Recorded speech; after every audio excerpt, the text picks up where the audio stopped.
What's going on, guys? Super Deathbot here, bringing you, I guess you could say, part 2 of the Storm Collectibles Mortal Kombat reviews. And up here we have Scorpion. Now, I went over in the Sub-Zero review how much I like these figures and how much they are awesome, and that still holds true.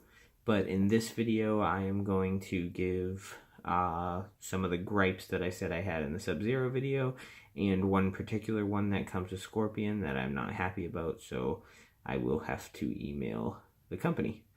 But let's get into it. So I'll start this one off a little differently, and I will show some of the complaints I have, and I'll pull out my Sub-Zero figure.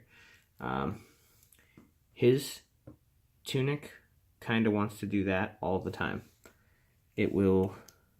I can fix it and put it back on, but almost instantly when I move him and not Scorpion, it wants to fall off pretty much every chance that it gets. It's definitely on him a little bit uneven, and I haven't got a lot of chance to figure out what to do with it yet, but it's a problem I'm having with him. So, secondly, I just had that on there to start off the video, so I'll show you him in his regular form.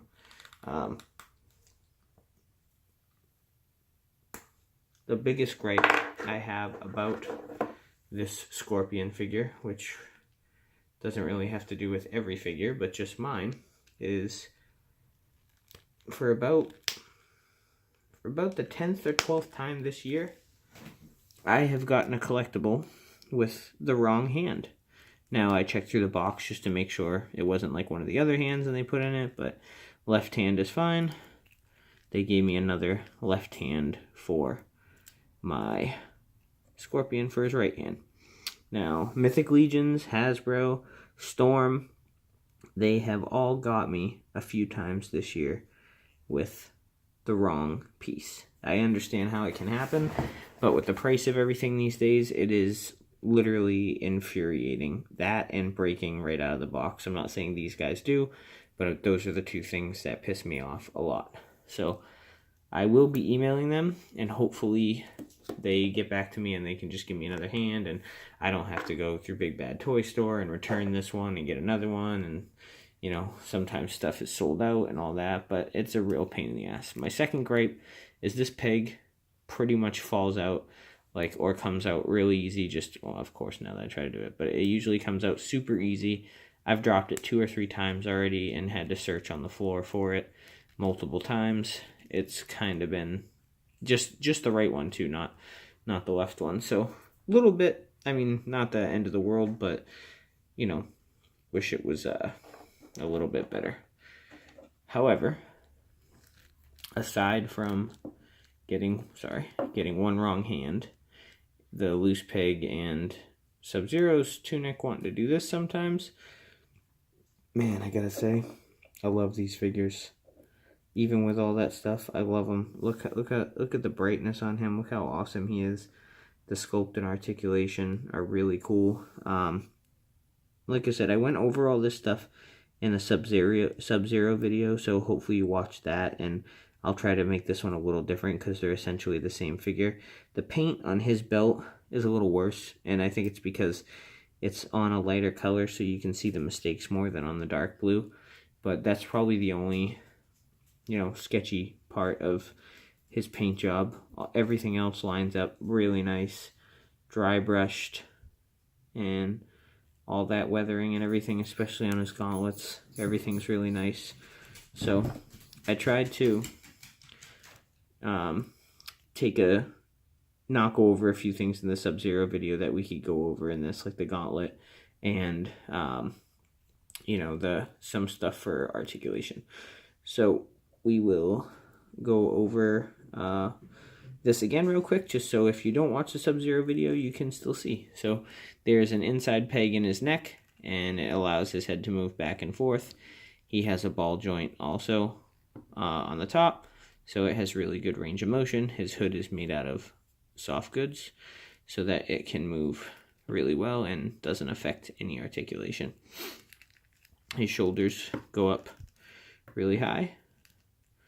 He has bicep swivel, double elbow joints, and really good movement in the wrist, but as I said, that peg pops out all the time. The hands and things like that are made of like a softer rubber, so that's cool as far as like not breaking and not really chipping paint and stuff like that. So they're just casted in the paint color that they're going to be, so it's kind of cool. He has ab crunch, he has ab rotation, he has waist rotation, and he has his legs go out really far. He has double jointed knees, and he has ankle pivot and toe swivel. No calf rotation or anything, or thigh rotation, but his leg can turn on this ball joint, so you really do get some good articulation out of these guys. There's really no pose that they can't get into, which I think is really, really awesome. And like I said, with Sub-Zero, they're just menacing looking. Like, it looks like, you know, you're about to play him in Mortal Kombat 2 right now. He is really, really awesome. And I'm digging both these figures. It just makes me super excited for what else is to come, especially Liu Kang's dragon, because I just think the fact that they're making that is insane. So I will swap his MK2 mask out right now for his MK1 mask so you can see.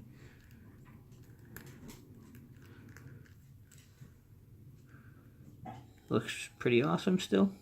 So I love both Sub-Zero and Scorpion. I've always been a bigger Sub-Zero fan, but I don't need to argue because I get to play as both and have both, so I'm pretty pumped about that. I'm going to put his MK2 mask back on, and I am actually going to swap out his head so we can get a better look at his accessories and that skull head. So, as far as accessories, Scorpion comes with this additional skull head for when he takes off his mask. It's painted and sculpted really well, and I'm really digging it. His jaw gets a little hindered by the articulation, but if you use that joint inside and this joint up here, then you can make it move, and I mean, that just looks awesome. Yeah, that damn left hand. And the gauntlets are removable if you want to. Sorry, right hand, not left hand. But still, like, look at that. It's so awesome. I'm excited to see Reptile too. I mean, I know it's another of the same body, but the accessories that these guys come with are just amazing. So, that's him. You get piece 1 of his Fire Breath, which is painted and sculpted pretty awesome. I mean, I don't really have any complaints about these. Piece 2 is the base piece that holds the fire up, basically, so it can rest in his mouth. Put that on there, and then you can get him, you know, in a better articulated pose, but pretty awesome. He then comes with one straight spear. The rope is straight so that you can put it on the peg in his hand. And come on, zoom, focus. Sorry, guys. Come on, come on, come on. Maybe if I move him out of the background. I don't know why this is not focusing, but it comes with one straight spear, and it has a lot of blood on it, which is really cool. I like the effects. I really don't know why I can't get this thing to focus right now. I apologize. I'll try and go back to that. He has another rolled up spear, so that's pretty awesome.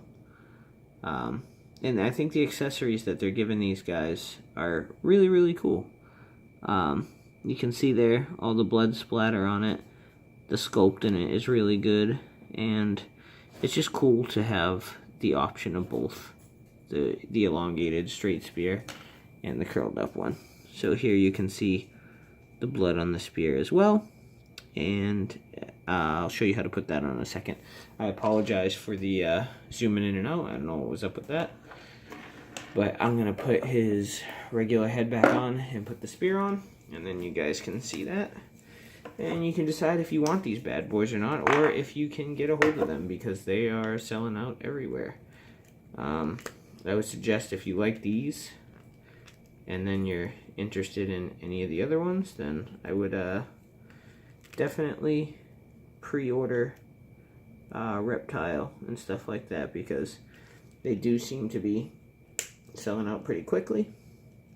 I would also be careful swapping the neck pegs and stuff pretty often, because there is like a second kind of hole in there that you can kind of put the peg into by accident. So just be careful so you don't break your figure, especially for something that's this expensive. Well, I mean, they're expensive definitely for a figure. They're not the most expensive out of all the stuff that's coming out now, but they run about 50 or 60 bucks shipped, and that's still expensive enough that, I mean, you don't want to be breaking anything, but especially more expensive figure. So to put the spear on, you have to remove the peg from the hand.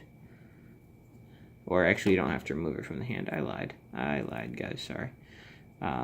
You put this little loop through the peg on the hand, and then you put it back into the figure. Now, I put it on a little upside down here. So, there you have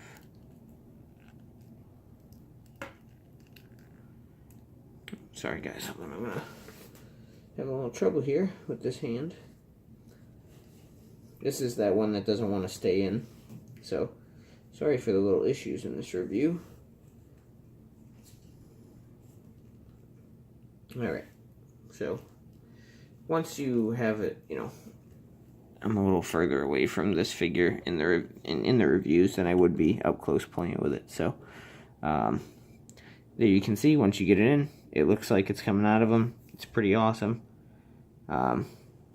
It stays up really well. It's going to take really cool pictures. You can get it a little more straight than I have it right now, but it does hold in well. And overall, I think they did a really, really awesome job on all of these figures. I do wish that, you know, I didn't have these few technical errors or gripes, but overall, I think they're great figures, and I can't wait to pick the rest of them up. So, as always, guys, thanks for watching. See you in the next one.